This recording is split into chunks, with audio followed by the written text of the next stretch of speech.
Akkam jirtu nagaa keessanii nagaa waaqayyo isiniif haa ta'u isiniin jechuun barbaada. Viidiyoo kana ganama hojjedhee tanan ture viiyuu naa ba'uu dide tokkoffaa maqaa ishee irrattis maqaa TikTok isheetiin nama xassiste mucayyoon ganama ammoo maqaan dhaloota ishee maqaan namni isheedhaan beeku maatii ishee firri ishee beekuun kan biraadha.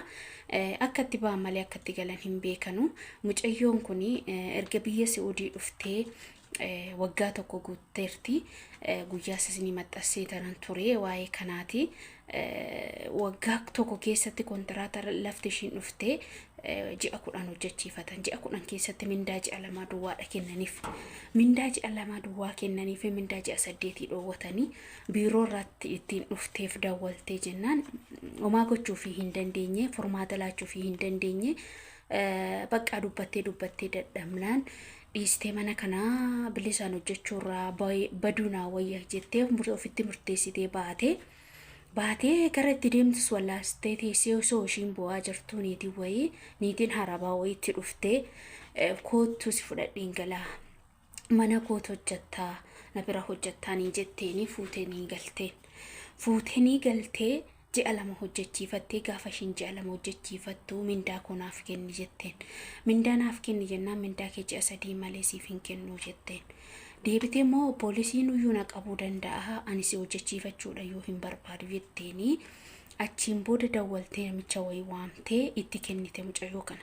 Yeroo ishiin itti kennitu mucayyoo kana koottu biiroo si geessaa jedhee namichichi fuudhee deemanii bakka namni hin jirre bakka humtuu hin jirre fooqii wayiiti jedhanii fooqii sana gubbaarratti ijoollee Ugaandaa wayiis jiru ijoolleen Itoophiyaa nama 3 geessee achi gubbaarratti eega namichi kun akka hin baane yoo isaan dubbatan irreeba akka hin taane godha ijoollee kana baay'eetti taphata. Achirraa mucayyoon ishiin kun yookaan biyya nagalchaa yookaan immoo hojii nagalchaa jettee gaafa gaafattu maaltu hojii galcha kan jedhu mucayyoon kun irreebamte rukuttaa sin qabdi deebitee immoo dhibeedhanis rukutamtee jirti. Nyaanni illee hin jiru dhugaatiin illee hin jiru bishaanumti dhugan illee hin jiru bishaan dhiqatanii fayyadamaa jirra jettee sanumaaniyyuu baay'ee dhukkubsattee jirti amma baay'ee laaftee jirti. Amma sa'aatii kana goodanyoota ijoollee bira jiran ijoollee xiqqoo ishee of danda'antu sagalee naaf qabee na dirqamsiisee jennaan lammaffaa waraabuudhaaf jedhee jechaadha. Adaraa isiniin jedha adaraa oromummaa adaraa namummaa nuyi isin beennu waan taanu obboloota koo adaraa isiniin jedha sheer godhaatii ijoollee qaamaa qaban ijoollee seerawaa jiddaan keessa jiraniin akkanaaf geessan isiniin jedha. Mucayyoon kunis maqaa ishee Caaltuu Tamasgeen Fulla'aa jedhamti. Bakki dhaloota ishee aanaa Baakkoo ganda Adulaa Guutoo jedhama. Bakka kana dhaloonni isheeti. Mucayyoon kun baay'ee dhukkubsattee baay'ee laaftee baay'ee dadhabdee jirti. Yeroo duune walii boo'u irraa yeroo jirru wal gargaaru caala. Yaa obboloota koo gaafa ishiin duutes numatu dhiphata waan ta'eef dhiiga keenya immoo foon keenya numa rarti.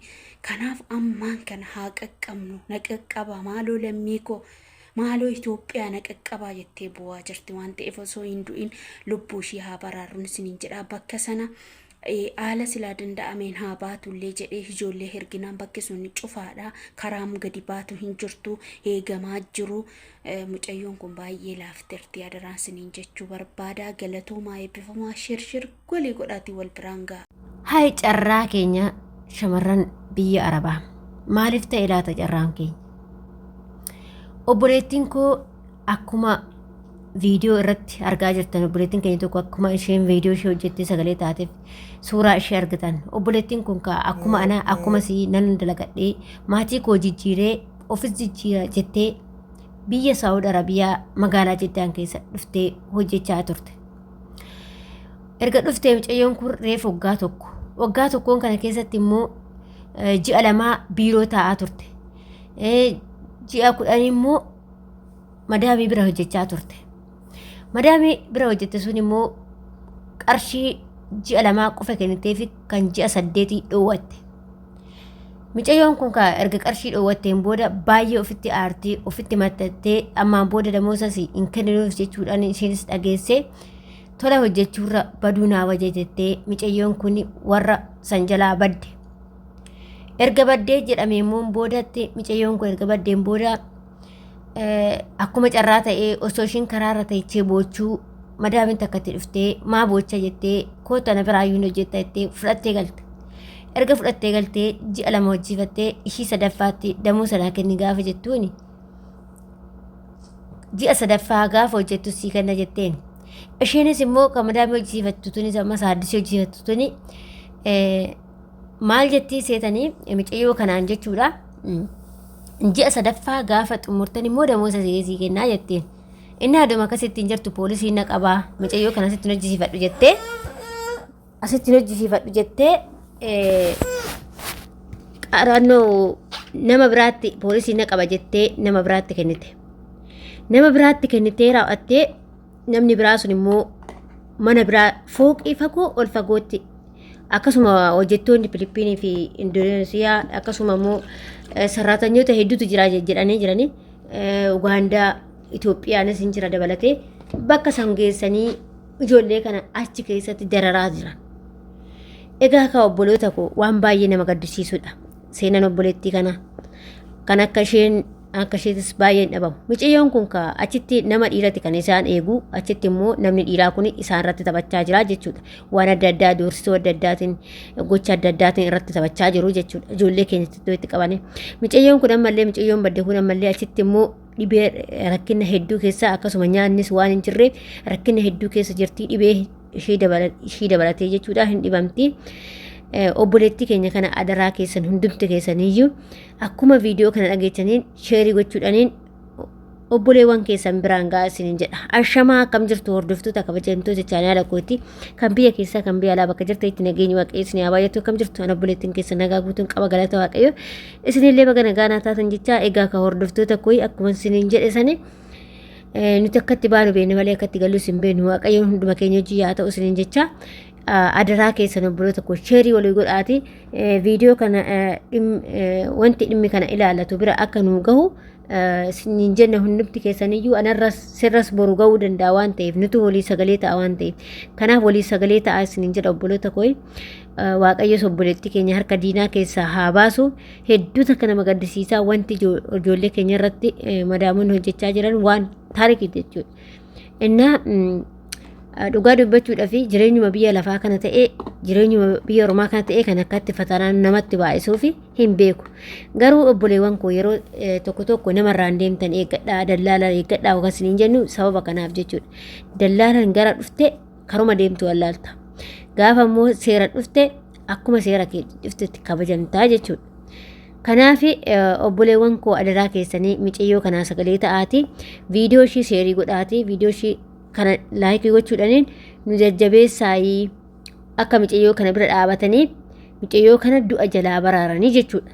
Maaliif ajjeesuu dandeessu waan ta'eef isaan kaloo namatti qabannaan nama dhiisa waan ta'eef kanaaf obboleettii keenya haa du'a jalaa oolfannu yeroo mucayyoon kun waa taate ganaa qarshii walitti guurree galchina jechuurra amma hanga danda'ameen tokkoon walitti guuranii galchuu wayyaa mucayyoo kana harka diinaa keessaa baasanii biyya galchuu wayyaa isiniin jedha.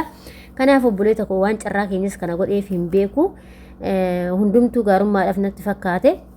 Kanaaf obboleewwan koo adaraa keessanii waaqayyo isin hojii yaa ta'u adaraa keessan of eeggannoo gullee godhaa akkasuma obboleewwan keessanii illee akka isaan of eeggatan itti maayi akkasuma obboleewwan keessan akka dallaalarraa hin deemne kara seeratiin akka deemsisan godhaa isiniin jedha obboloota koo kuni dhaamsa kiyyaadha isiniif hin dhaamee jira jechuudha.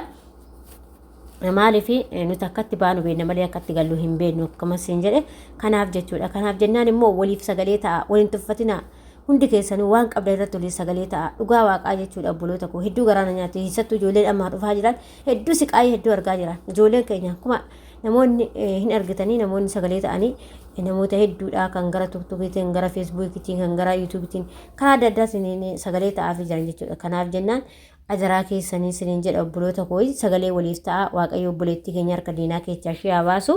Kanaaf adaraa keessan of eeggadhaa karaa deemtanii fi karaa irraan deemtanii fi hin deemne laalladhaa.